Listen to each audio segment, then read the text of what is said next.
بسم الله الرحمن الرحيم. متابعين الاعزاء، يا رب تكونوا بخير اسعد حال.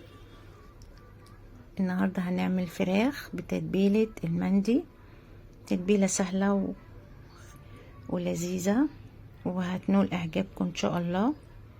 دي فرخه معايا متقطعه اجزاء كده، مغسوله كويس جدا. هحطها في الصينيه بالشكل ده، وهنبدأ نعمل التتبيلة. زي ما قلنا تتبيلة سهلة جدا مفيهاش اي حاجة.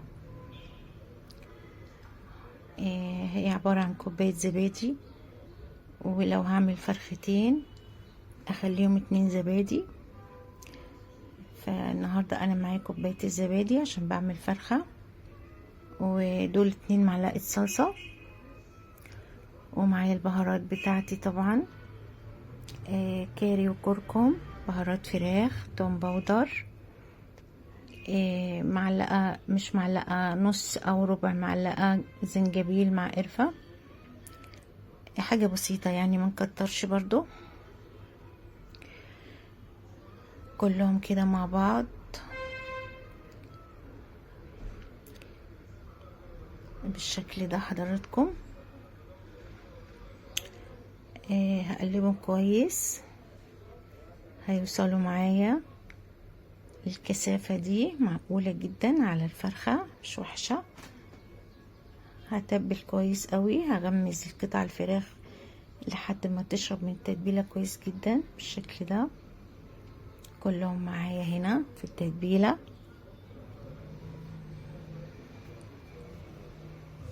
وطبعا كده هيقعدوا في التتبيلة معايا وقت طويل، لا يقل عن 2 ساعة، ولو زاد عن 2 ساعة يكون افضل، لان التتبيلة جميلة جدا.